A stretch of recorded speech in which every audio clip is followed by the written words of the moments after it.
It came and it went.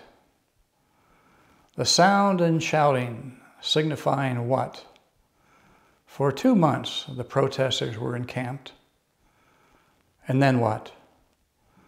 Just days before the second anniversary, the 2-month anniversary, city mayors around the country, well, we all know what happened. We've watched on the media, all of the police, all of the tents being taken down, the protesters being removed. So now what? Leaderless, without concrete demands, and now without a physical base, now what? That's really always been the question.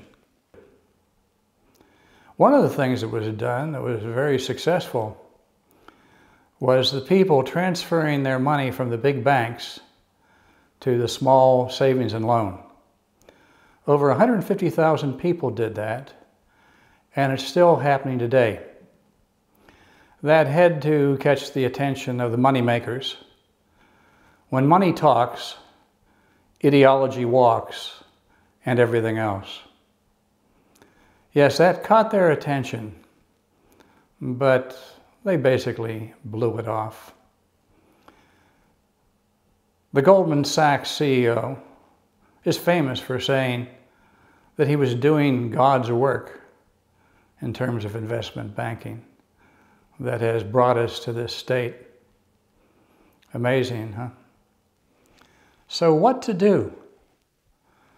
The 1%, and the politicians are part of that, they want us to have demands. So there can be a little horse trading back and forth, and nothing really changes. But for real change, there has to be change at the center. At the center. Wasn't it interesting that synchronistically, 2 days before the encampments were routed, it came out that the senators and congressmen do not abide by insider trading laws. They're exempt. They're passing the very laws that determine profit and loss in corporations, and they know this before the public, and so they buy in or buy out.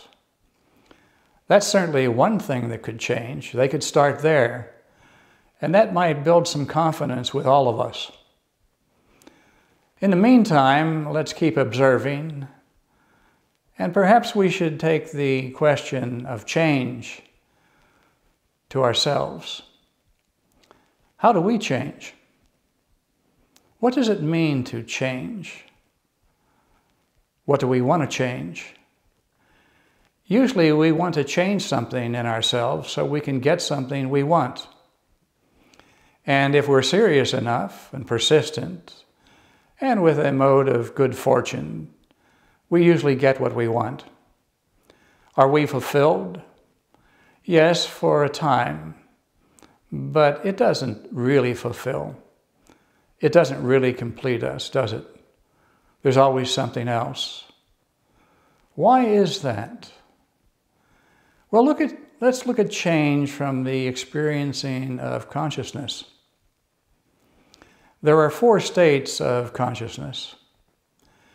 The first state is the sleeping state. We generally don't know that state at all because we're asleep. When we wake from the sleep, we're in the waking state, and we think we're awake. But is it just thinking? If I'm futurizing or historicizing with my attention, do I know I'm really here? Or when asked, do I just think I'm here? Where is my attention? What if I had a self-sensing, a sensation of myself in the moment? Then I wouldn't be in the waking state. I would be in self-consciousness. I would be here, relatively speaking. There are many degrees of this. And then being here, I would see what attracts my attention, where I go into the future or the past, and I leave myself, and essentially go back into the waking state or even sleep. Then this way I begin to know about myself. I begin to know what change is at the core of myself in terms of what I truly am, which is attention and energy. So to take this voyage then into self-remembering, self-consciousness, is where the real change lies. It's something we all can take. Let's look at this a little more deeply the next time. Thank you for listening.